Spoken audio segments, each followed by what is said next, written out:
Muito bem, Albenise Reni, bom dia mais uma vez para você, para os nossos ouvintes. A gente está aqui ao lado do professor Enio Walker e a gente vai falar sobre este dia 11 de abril, que é o Dia Mundial de Conscientização da Doença de Parkinson.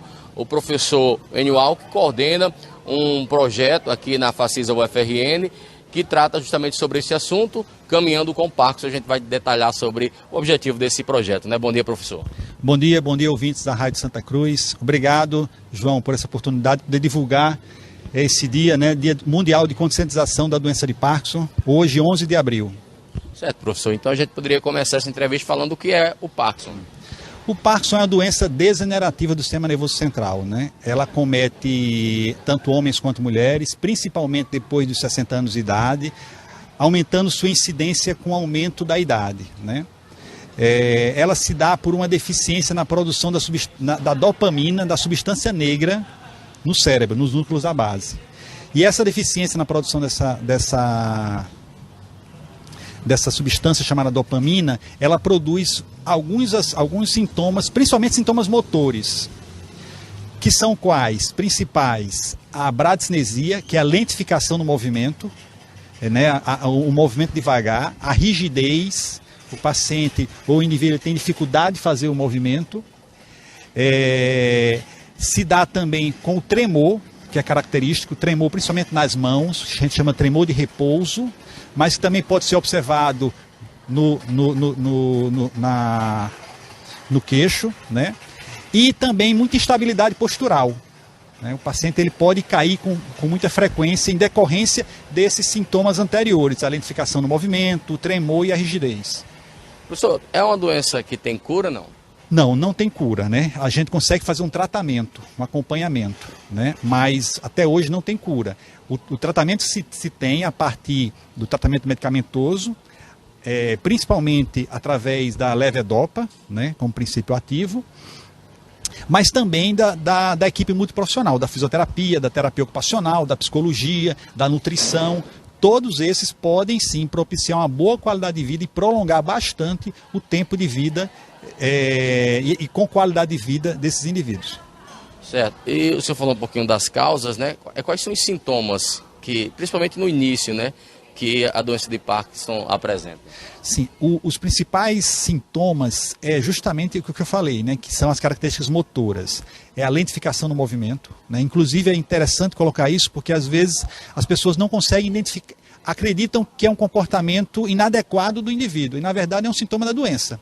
A lentificação, né? O paciente é lento e aí essa lentidão no movimento, muitas vezes os familiares, os amigos próximos não conseguem compreender isso, né? O tremor, então o paciente não está com medo, na verdade ele treme porque a doença produz isso nele, principalmente o tremor de repouso, né? O paciente também tem às vezes ausência de expressões faciais, porque essa rigidez também compromete a face. Então era um paciente alegre, que ria com muita piada, ou contava muita piada, e de repente ele perde as expressões faciais, né? Então, um dos pontos importantes que a gente tem que identificar, né, e a população saber lidar com isso, tanto com tratamento precoce, como também, né, para compreender que esse é um processo da doença, e não do indivíduo em si. Professor Enio, existe um perfil de quem pode desencadear essa doença? É uma questão genética? Enfim, existe algo nesse sentido? Isso.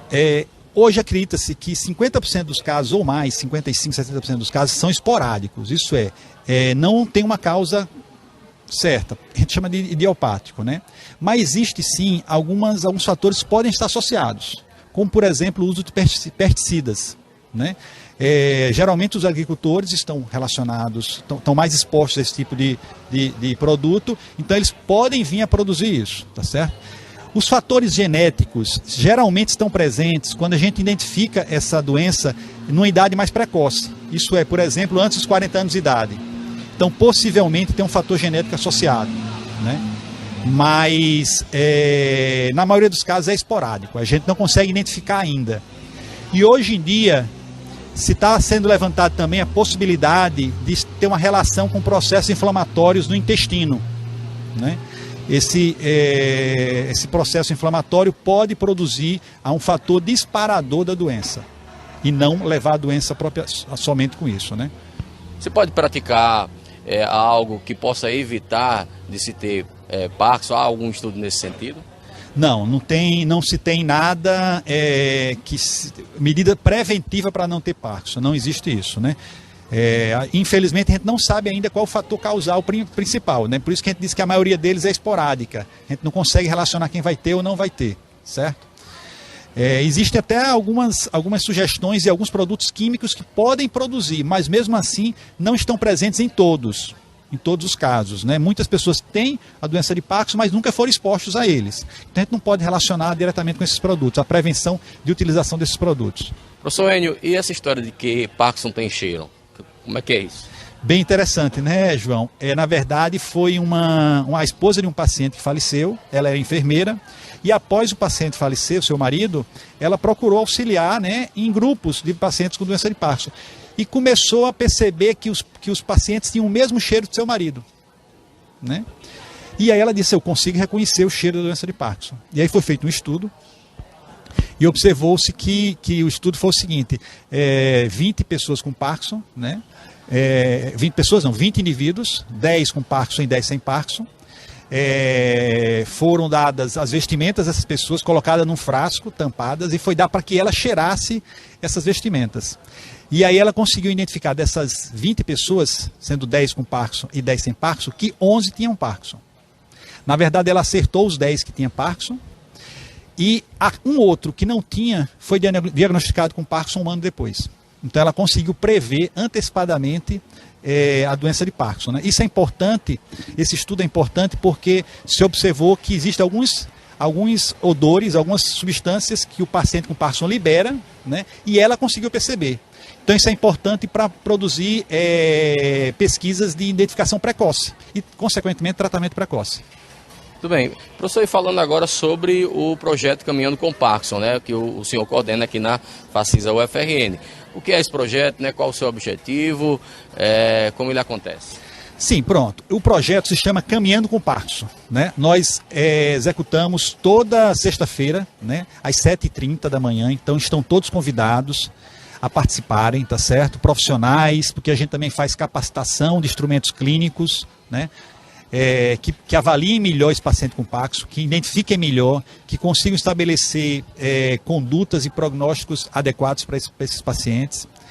A gente também faz o acolhimento de todos os pacientes, principalmente aqueles pacientes que a gente não consegue acolher nos serviços públicos, né? A gente não tem disponibilidade de atender todos os pacientes, por espaço, por o atendimento em si, e a gente consegue ampliar esse número de atendimento. Certo, professor, só uma última pergunta, né? Desde o seu primeiro diagnóstico, desde a descoberta da doença até os dias atuais, muitos avanços significativos aconteceram ao longo desses anos, né? No tratamento, né? Na busca pela cura do Parkinson. O senhor pode, o que o senhor pode relatar sobre isso? Um ponto importante é o diagnóstico, né? O diagnóstico ele é feito basicamente por aspectos clínicos, né? Então aqueles 3 fatores que eu falei para você, a lentificação no movimento, o tremor, a rigidez, né, vão levar ao diagnóstico. Quem faz o diagnóstico? Quem faz o diagnóstico é o médico neurologista, certo? Isso é um ponto chave. Se faz exames complementares? Se faz exames complementares, por exemplo, ressonância, tomografia se faz, mas geralmente para excluir outros diagnósticos, ok? Bem, a partir disso, um outro ponto importante para o diagnóstico é a utilização da levodopa, da medicação, a Prolopa, às vezes os pacientes conhecem assim. Essa medicação também serve como fator diagnóstico, porque se o paciente responde bem a essa medicação, e realmente ela responde bem, né, aí se fecha ou se leva a acreditar na doença de Parkinson. Muito bem, professor Enio Walker, a gente quer agradecer aqui, né, as informações. Algo que o senhor queira acrescentar aqui que não foi perguntado, fique à vontade para repassar aqui para os nossos ouvintes da Santa Cruz FM. Para colocar aqui o símbolo do Dia Mundial de Conscientização da Doença de Parkinson é justamente uma tulipa, né, uma tulipa vermelha.